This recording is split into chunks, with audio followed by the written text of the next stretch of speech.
الحمد لله رب العالمين، والصلاة والسلام على أشرف الأنبياء والمرسلين وعلى آله وأصحابه أجمعين۔ دوست بزرگوں،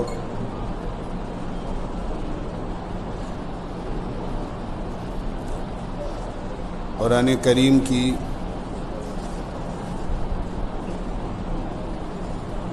جو صورتیں یا آیتیں ہیں، ان میں اللہ تعالیٰ نے بعض کاموں کو کرنے کا حکم دیا ہے اور بعض کاموں سے روکا ہے اور منع کیا ہے، اور کچھ عادتیں اور خصلتیں جو دین کے خلاف ہیں، جو اس زمانے کے بے دین لوگوں میں پائی جاتی تھی، اللہ تعالیٰ نے قرآن کریم میں ان کو اس لیے بیان فرمایا ہے تاکہ ہم لوگ ان سے پرہیز کریں اور ان سے بچیں اور ایسا نہ کریں جیسا کہ وہ کیا کرتے تھے، اس لیے ان کو بیان کیا گیا ہے۔ قرآن کریم کی چھوٹی سی سورت ہے جس کو ہم عام طور سے نمازوں میں پڑھتے بھی ہیں، سنتے بھی ہیں۔ ارأیت الذی یکذب بالدین فذلک الذی یدع الیتیم ولا یحض علی طعام المسکین فویل للمصلین الذین هم عن صلاتهم ساہون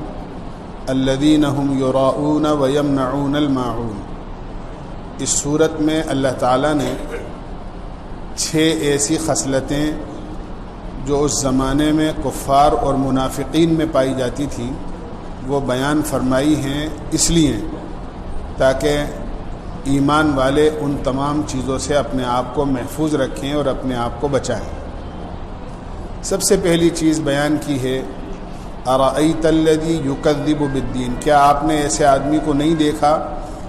جو قیامت کے دن یعنی بدلے کے دن کو، حساب کے دن کو جھٹلاتا ہے؟ پتہ یہ چلا کہ یہ منافقین کی خصلت تھی اور کفار کی خصلت تھی، جو یہ عقیدہ رکھتے تھے کہ دنیا کی زندگی ہے، بس یہاں جو موج مستی کرنا ہو کر لو، جو راحت و آرام حاصل کرنا ہو کر لو، جو کچھ کمانا اور کھانا ہو کر لو، اس کے بعد جب موت آ جائے گی تو زندگی کا معاملہ ختم، مر مرا کر مٹی کا ڈھیر ہو جائیں گے۔ آخرت میں نہ یہاں کسی اچھے عمل کا بدلہ ملے گا اور نہ کسی برے عمل پر سزا ملے گی، یہ ان کا عقیدہ تھا۔ اللہ تعالیٰ سب سے پہلی چیز بیان فرما رہے ہیں کہ ایسا آدمی جو بدلے کے دن کو جھٹلاتا ہے، کیا آپ نے اس آدمی کو نہیں دیکھا؟ آپ نہیں جانتے ایسے آدمی کو؟ گویا اللہ کے نبی علیہ السلام کے واسطے سے پوری امت کو اور تمام مسلمانوں کو بتایا جا رہا ہے کہ دنیا میں ایسے لوگ بھی موجود ہیں جو قیامت کے دن کو جھٹلاتے ہیں کہ آخرت میں کوئی حساب و کتاب کا قصہ نہیں ہوگا، بلکہ دنیا ہی کی زندگی اصل ہے، یہاں کی آنکھ بند ہو گئی اور زندگی کا مسئلہ ختم ہو گیا۔ حالانکہ ہمارا عقیدہ ہے، جن 7 چیزوں پر ہمارا ایمان ہے، ان 7 چیزوں میں سے ایک چیز یہ بھی ہے والبعث بعد الموت، کہ آخرت میں ایک دفعہ مرنے کے بعد دوبارہ اٹھائے جائیں گے۔ اسی طرح والیوم الآخری، آخرت کے دن پر، کہ اس دن حساب و کتاب ہوگا، جو اچھے کام ہیں ان کا اچھا بدلہ ملے گا اور جو برے کام کیے ہیں اس کی سزا ملے گی۔ ایسے آدمی کی اندر کیا کیا باتیں ہیں جو آخرت کے دن کو جھٹلاتا ہے؟ فرمایا کہ یہ وہ آدمی ہیں جو یتیم کو دھکے دیتا ہے۔ فذلک الذی یدع الیتیم، یہ آدمی یتیم کو دھکے دیتا ہے، یعنی یتیم کی کوئی حیثیت اس کی نظر میں نہیں ہے، حالانکہ یتیم کا مقام اور مرتبہ اللہ کے نزدیک بہت اونچا ہے۔ یتیم کے پاس اگر کوئی مال ہے تو اس کے مال کو کوئی آدمی غلط استعمال کرتا ہے یا اس کے مال کو ضائع کر دیتا ہے یا خود اپنے کام میں استعمال کر لیتا ہے تو اس کو صاف الفاظ میں قرآن کریم میں یہ بات بتائی ہے اور اس طرح بیان فرمایا ہے، ان الذین یاکلون اموال الیتامی ظلما انما یاکلون فی بطونہم نارا، جو لوگ یتیموں کا مال ناحق کھاتے ہیں وہ گویا یتیموں کا مال نہیں کھا رہے ہیں بلکہ وہ جہنم کی آگ کے انگارے کھا رہے ہیں۔ قرآن کریم میں صاف الفاظ میں اس چیز کو بیان کیا ہے۔ اللہ کے نبی علیہ السلام نے یتیم کے بارے میں فرمایا کہ انا وکافل الیتیم کہاتین، اس طرح یہ دونوں انگلیاں آپ نے ملائی، انا وکافل الیتیم کہاتین، میں اور کسی یتیم کی کفالت اور پرورش کرنے والا قیامت میں اس طرح قریب قریب ہوں گے جس طرح یہ دونوں انگلیاں آپس میں ملی ہوئی ہیں۔ یعنی جو آدمی یتیم کی کفالت کرے، اس کی کھانے پینے کا خیال کرے، اس کی پرورش کا خیال کرے، اس کی تعلیم و تربیت کا خیال کرے، فرمایا ایسا آدمی اللہ کے نبی علیہ السلام کے نزدیک ہوگا قیامت کے دن۔ ایک موقع پر تو عید کی نماز کے موقع پر اللہ کے نبی علیہ السلام عید کی نماز کے لیے تشریف لے جا رہے ہیں۔ اللہ کے نبی علیہ السلام نے دیکھا کہ بچے اپنے والد کے ساتھ نئے اور اچھے کپڑے پہن کر عیدگاہ کے لیے جا رہے ہیں، لیکن راستے میں دیکھا کہ ایک بچہ ہے جس کے کپڑے بالکل میلے ہیں، پھٹے ہوئے ہیں، نہ کوئی نہایا ہوا ہے، میلا کچیلا ہے۔ آپ نے جب اس سے پوچھا کہ تم نے کپڑے کیوں نہیں بدلے، اس نے کہا کہ میں مدینے کا یتیم ہوں، میرے باپ کا انتقال ہو گیا ہے، میری ماں بیوہ ہے، میرے گھر میں کوئی کمانے والا نہیں ہے، نہ میری ماں کے پاس اتنا ہے کہ میری ماں میرے لیے اچھے اور نئے کپڑے سلوائے۔ اللہ کے نبی علیہ السلام واپس ہو گئے عیدگاہ جاتے جاتے اور اس بچے کو اپنے ساتھ لیا۔ حضرت عائشہ رضی اللہ عنہا سے فرمایا اس کو آپ نہلاؤ۔ پھر آپ نے اپنی چادر کے 2 ٹکڑے کیے، ایک کو اس کے نیچے باندھا اور ایک کو اس کے اوپر اڑایا، اور اپنی گود میں نہیں بلکہ اپنے کندھے پر بٹھا کر آپ اس کو عیدگاہ تشریف لے گئے۔ جب دوسرے بچوں نے اس منظر کو دیکھا تو وہ یہ تمنا کرنے لگے کہ کاش ہم بھی یتیم ہوتے تو آج اللہ کے نبی کا کندھا ہمیں نصیب ہو جاتا۔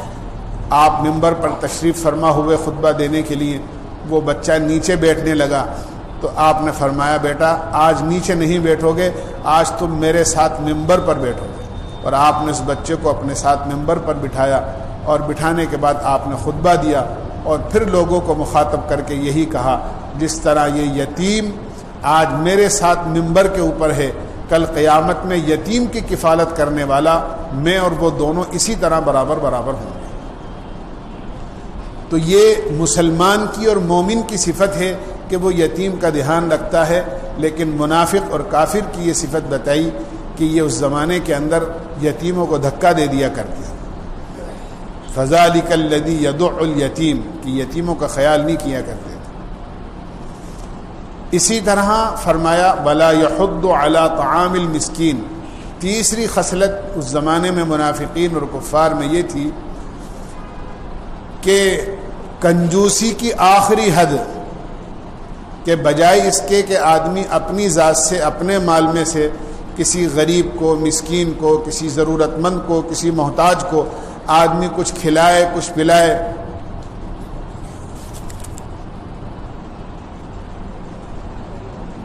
کچھ کھلائے پلائے، اور بجائے اس کے کہ وہ خود اس کا انتظام کرے، نہ تو خود کھلاتا ہے اور نہ دوسروں کو یتیم کے کھلانے پر آمادہ کرتا ہے۔ ولا يحض على طعام المسکین، نہ یتیم کے جو ہے وہ کسی کھلانے پر اس کو آمادہ کرتا ہے۔ یہ پیسے ان کو واپس دے دینا، نماز پڑھ رہے ہیں ان کے آگے رکھ دینا،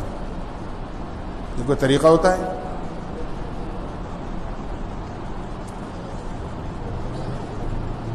کہ نہ تو آدمی خود کسی یتیم کو اپنے مال میں سے کھلائے، اور نہ یہ کہ آدمی کسی دوسرے کو، کوئی آدمی صاحب ثروت ہے، کوئی آدمی صاحب نصاب ہے، یا کوئی آدمی ایسا ہے جو لوگوں پر خرچ کرتا ہے، نہ ایسے آدمی کو آدمی یہ ترغیب دے اور یہ کہے کہ صاحب آپ جو ہے کسی غریب کو کھلایا کرو، آپ کے محلے میں غریب لوگ رہتے ہیں، آپ کے علاقے میں رہتے ہیں، آپ کے پڑوس میں رہتے ہیں، آپ کا فلاں رشتہ دار بیچارہ غریب ہے اور بیچارہ مسکین ہے، آپ اس کا خیال رکھا کرو۔ نہ خود کھلاتا ہے نہ دوسروں کو ترغیب دیتا ہے۔ فرمایا کہ یہ منافقین کی صفت اور خصلت تھی جس سے بچایا گیا ہے ایمان والوں۔ یہ تیسری صفت بیان کی۔ پہلی صفت اور پہلی خصلت آخرت کے دن کو جھٹلانا، دوسرے یتیم کو دھکا دینا اور اس کا خیال نہ رکھنا، اور تیسرے کسی غریب کو بجائے کھلانے کے کسی دوسرے کو آمادہ بھی نہ کرنا کہ آدمی اس کی مدد کر دے۔ اور چوتھی خصلت یہ بیان کی الذین هم عن صلاتهم ساہون، کہ یہ وہ لوگ ہیں جو نماز میں سستی کرتے ہیں، نماز کو سستی کے ساتھ پڑھتے ہیں۔ نماز میں سستی اور سہو کے دو مطلب ہوتے ہیں۔ ایک مطلب تو یہ ہوتا ہے کہ آدمی نماز پڑھنے کھڑا ہو گیا، بڑی کاہلی کے ساتھ نماز پڑھ رہا ہے ایک آدمی، حالانکہ نماز آدمی کو چاق و چوبند ہو کر، اور نماز آدمی کو ذرا تھوڑا سا اللہ کے سامنے کھڑا ہوں بہت ادب اور دھیان کے ساتھ آدمی کو پڑھنا چاہیے نماز، چہ جائے کہ آدمی سستی کے ساتھ نماز پڑھ رہا ہے، نماز میں دھیان ہی نہیں ہے، یا کسی وجہ سے نماز میں سہو ہو جائے، آدمی کو بھول پیدا ہو جائے، ذہن کہیں اور چلا گیا، آدمی بھول گیا کہ میری کون سی رکعت ہوئی ہے، یہ ہو جاتا ہے۔ اللہ کے نبی علیہ السلام کے ساتھ بھی ایسا ہوا ہے۔ آپ نے ایک مرتبہ نماز پڑھائی، نماز پڑھانے کے بعد میں 2 رکعت پر سلام پھیر دیا آپ نے، 4 رکعت والی نماز تھی، 2 رکعت پر سلام پھیر دیا۔ صحابہ کو بڑا تعجب ہوا کہ آج 4 رکعت والی نماز آپ نے 2 ہی پڑھائی ہیں۔ نماز کے بعد صحابہ فرمانے لگے اقصرت الصلاۃ ام نسیت یا رسول اللہ، اللہ کے نبی کیا اللہ نے نماز کی 4 رکعتوں کو مختصر کر کے 2 کر دیا ہے، یا آپ بھول گئے ہیں 4 کے بجائے 2 پڑھا دی؟ آپ نے فرمایا نہیں، مجھ سے سہو ہو گیا اور مجھ سے بھول ہو گئی، بجائے 4 کے میں نے 2 پڑھا دی، پھر آپ نے نماز کو پڑھایا۔ تو نماز میں سہو ہو جانا یہ کوئی ایسی بات نہیں ہے، آدمی سے ہو جاتا ہے، اچھے آدمی سے ہو جاتا ہے۔ ایک ہے نماز میں سہو ہو جانا، اس سے نہیں روکا، بلکہ جو خصلت اور صفت بیان کی گئی ہے مشرکین و منافقین کی، وہ ہے نماز سے سستی کرنا، یعنی آدمی نماز ہی کو چھوڑ دے، سستی کے اندر نماز ہی نہ پڑھے آدمی، کہ ہاں پڑھ لیں گے، وقت بھی نکل گیا، جماعت بھی نکل گئی، اور ایک نہیں بلکہ کئی وقت کی نمازیں قضا ہو گئی۔ نماز میں سستی کرنا، نماز کو پڑھنے میں سستی کرنا، اس سے روکا گیا۔ فرمایا یہ منافقین کی صفت ہے، یہ چوتھی چیز۔ 5ویں چیز فرمائی الذین هم یراؤون، یہ وہ لوگ ہیں جب بھی کوئی کام کریں گے دکھاوے کے لیے کریں گے، کہ دنیا میں ہماری واہوائی ہو جائے، لوگ ہمیں اچھا کہہ دیں، لوگ ہماری تعریف کر دیں۔ خرچ کریں گے تو اس لیے کہ لوگ ہمیں مالدار اور سخی کہہ دیں، کوئی اور کام کریں گے تو لوگ ہماری طاقت اور قوت اور ہماری صفت کی تعریف کر دیں۔ فرمایا الذین هم یراؤون، یہ وہ لوگ ہیں جو لوگوں کو دکھانے کے لیے کام کرتے ہیں، اللہ کو دکھانے کے لیے نہیں کرتے۔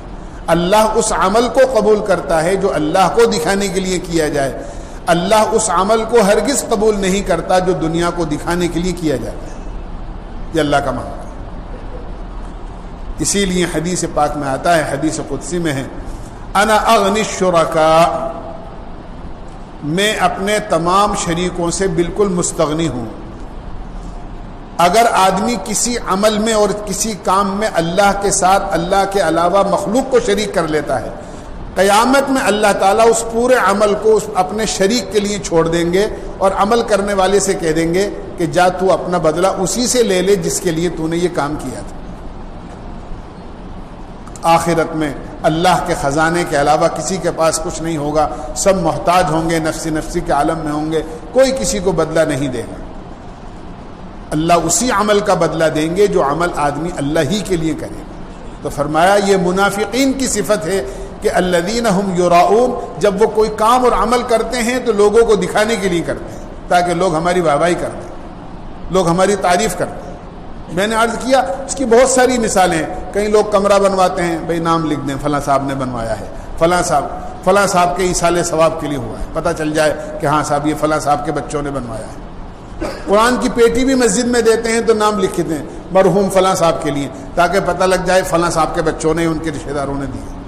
چاہے اپنا نام نہیں لکھیں گے، مرحوم کا نام لکھیں گے تاکہ پتہ لگ جائے کہ ہاں صاحب فلاں کے رشتہ داروں نے دی۔ آپ کس نیت سے دے رہے ہیں، اللہ آپ کی نیت کو آپ سے زیادہ جانتا ہے۔ قرآن کریم میں اللہ نے صفت بیان کی ہے علیم بذات الصدور، وہ دلوں کے بھیدوں کو جاننے والا ہے، اس لیے ہر عمل اللہ کو راضی کرنے کے لیے۔ یہ پانچویں چیز ہے۔ چھٹی چیز یہ ہے وَيَمْنَعُونَ الْمَاعُونَ، معون سے وہ لوگوں کو روکتے ہیں اور منع کر دیتے ہیں۔ معون کے دو معنی ہیں۔ معون کے معنی تو ایک تو زکوٰۃ کے ہیں کہ وہ زکوٰۃ نہیں دیتے، جب ان کی یہ صفت ہے کہ نہ وہ غریب کو کھلاتے ہیں نہ دوسرے کو غریب کو کھلانے پر آمادہ کرتے ہیں تو وہ زکوٰۃ کہاں سے دیں گے؟ تو فرمایا یہ لوگ زکوٰۃ ادا نہیں کرتے، اللہ کے نام پر جو اللہ نے مال دیا ہے وہ مال خرچ نہیں کرتے۔ اللہ کے نام پر زکوٰۃ ادا نہ کرنا اور اللہ کے نام پر خرچ نہ کرنا، یہ اپنے ہاتھوں سے اپنے مال کو ضائع کر دینا ہے۔ قارون کا واقعہ اللہ تعالیٰ نے قرآن کریم میں 20ویں سپارے میں بیان کیا ہے کہ اللہ نے اس کو بہت مال دیا تھا۔ موسیٰ علیہ السلام نے فرمایا احسن کما احسن اللہ الیک،